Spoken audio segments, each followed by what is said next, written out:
last year you guys put in so much, I guess you could say, energy into the supporters shield. Does it feel different? Like, obviously you guys made it still far into the playoffs last year, but does it feel any different going in this year in terms of just how maybe fresh guys are feeling? Not particularly. Obviously, last year was a different situation, a different story, but I think there's been plenty of challenges going into these playoffs that haven't, made it feel easier by any stretch. So, no, I wouldn't say that, though. We've talked about the lineups and just all the changes that you've faced through the season. Do you feel like you've found kind of a plan going forward? Do you feel like you found something that you like going into the playoffs?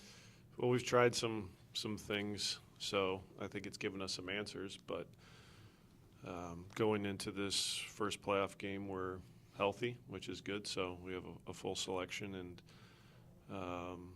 I think that's important in terms of just competition going into it. And guys can sense the importance of this stretch from the lead up to the Philly game to now the playoffs, and the importance of just being healthy and available and pushing each other in training. That part I've been pleased with, because I think guys understand the importance of being, the best version of themselves, and team players to continue to push their teammates, whether it's as a starter, as a reserve. If neither of those are the option, guys just need to be engaged, and I think we've seen that. Pat, Lucho, I had a couple lovely controversial questions for you. You do. Lucho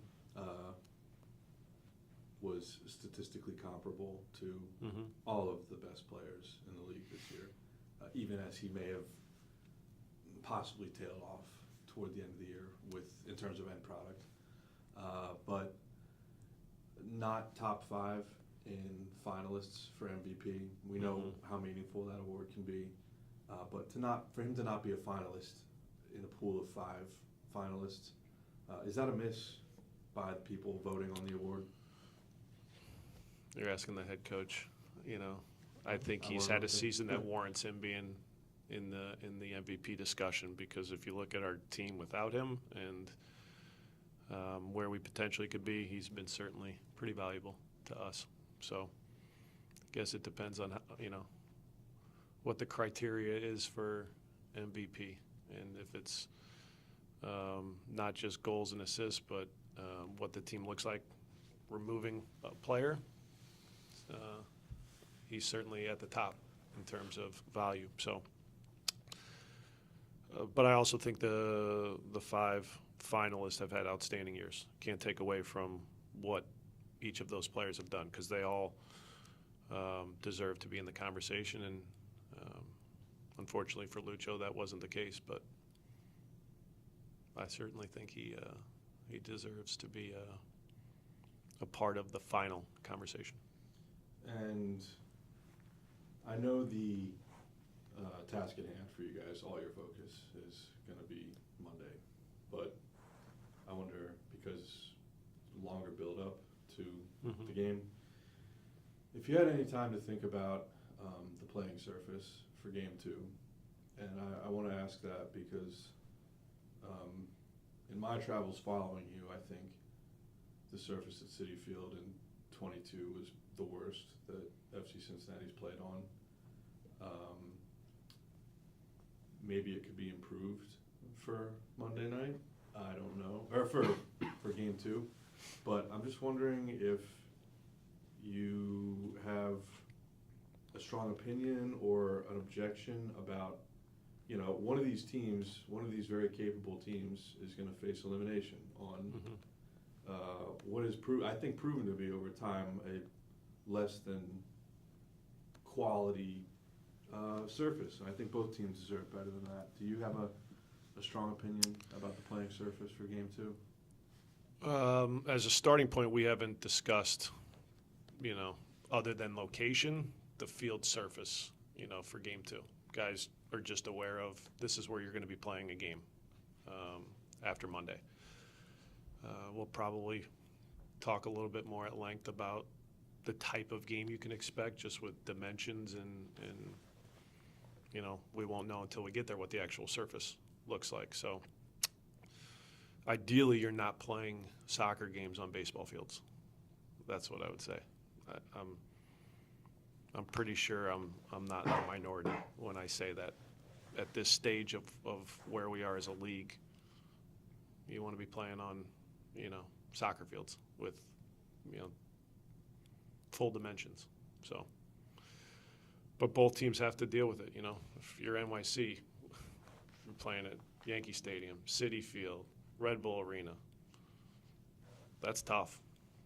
I don't envy that situation, but I think if you ask anybody that has been around the game long enough and the league long enough, you want to be playing in soccer-specific stadiums with full dimensions.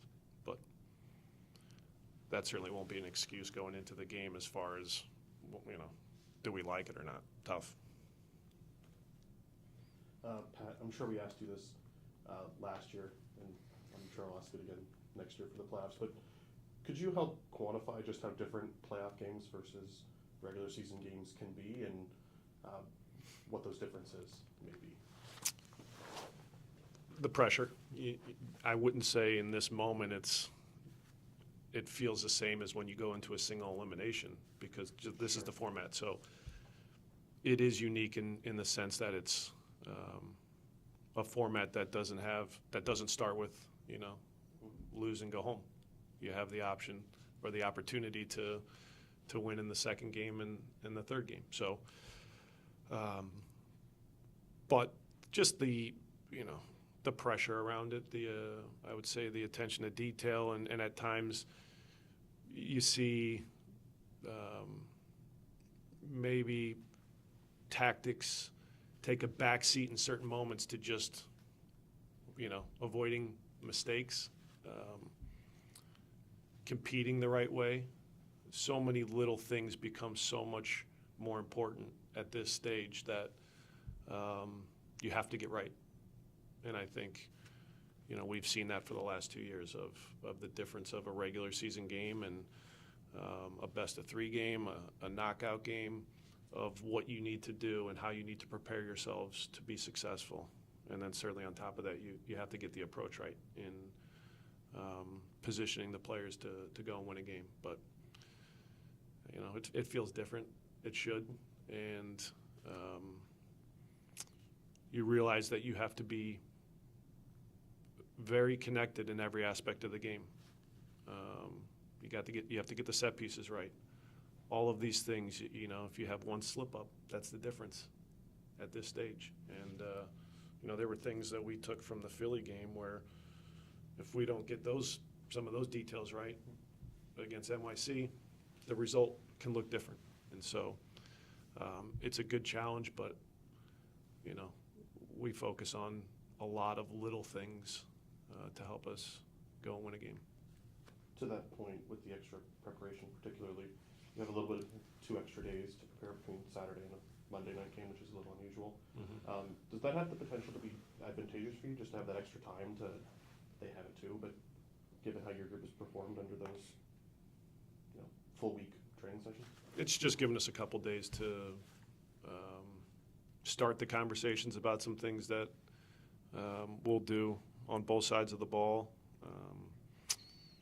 And like the lead up to Philly, I think we saw improvements of the understanding of some of those ideas and moving players around to try different things and have guys be prepared to do different things. You also get to this stage and, when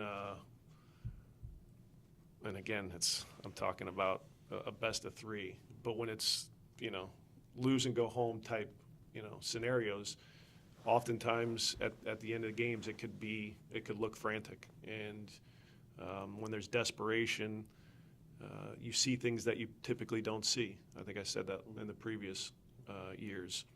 players in different spots, or a very aggressive approach or a very defensive approach, depending on the game state.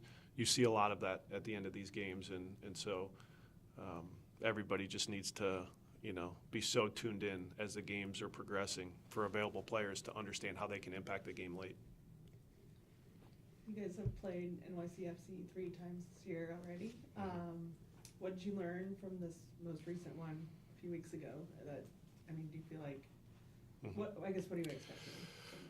That they're a good team, and they cause us problems when we're poor with our pressure, or when we lose individual duels. Because I've said it before, against teams with technically good players, with creative players, you can get the ideas and how you want to pressure, right? But you could still lose individual battles and 1v1 duels that open up the game and cause you problems. So we saw a little bit of that in our last matchup. We were poor with a couple of details when we had to defend closer to our goal, where they caused us problems and moved the ball well, pinned us in. When we turned the ball over in poor ways, they caused us a lot of trouble. So you just have to be cleaner with the ball. You can't lose the ball in ways that allow teams like that to have you chasing the game. What else from that game? They were really a better team. And so when we look back at that game, there's a lot of things that I think can be pretty clear as to how we can see a different game. But we have to understand that, I've said this for months now because we've played them a few times, that they've been trending in the right direction. And even going into this last game, I didn't realize the record leading up to our last matchup, because they hadn't been winning games, but it felt like they had, because I think they've been performing well. So a very good test for us. What have you seen from, I know we've talked about teenage, but just in terms of how he's adjusted, are you impressed with how he's been able to, manage national team, coming here so late?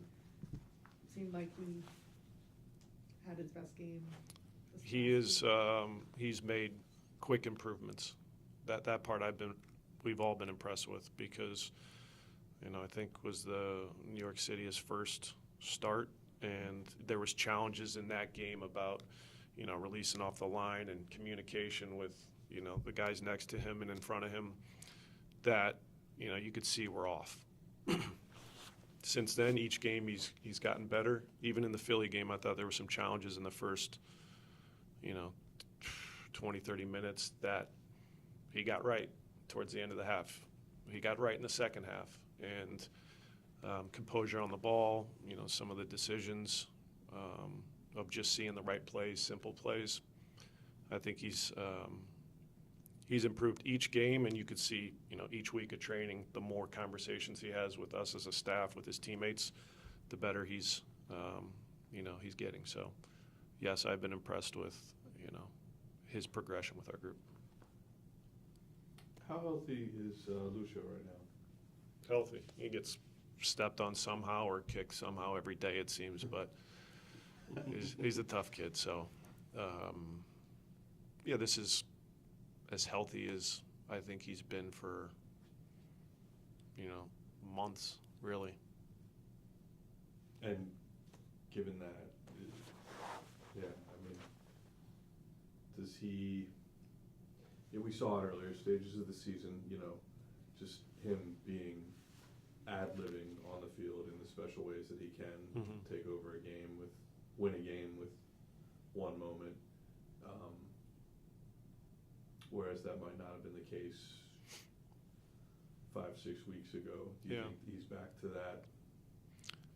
Where you could just do something out of nothing. It looks that way. He's been really engaged in trainings, meetings, the games, even when he's not producing, the spectacular. He's been up for it, and I think he, understands the moment, and so hopefully we see even more of that and the best version of Lucho that we've seen for quite some time in this game on Monday. Yeah. Pat, I was wondering, given the time of year, if you've had the opportunity to look back at the last year's playoff run, I was struck by the lack of continuity. How many starters are in that last playoff game are no longer here, and Mhm. difference in the lineup. But I was wondering, if you had the opportunity to look back or even thought to look back, what are some of the differences and lessons you'd like to learn from that last playoff run as you start this one? I have not looked back at any of that. We have a totally different group that has certainly gone through a lot, over the last 8-10 months. But certainly we can, gain experience in ideas to help us this go around. But as far as, video or conversation about our last playoff run, we haven't discussed any of that. So I think that's just more the internal, reminders about, some of these situations, and for me as a coach, or for some of the players, how to navigate, this 24 season. But no, that's not something that we're using as a comp for this year. Pat, thank you very much. All right, thank you. Thank you.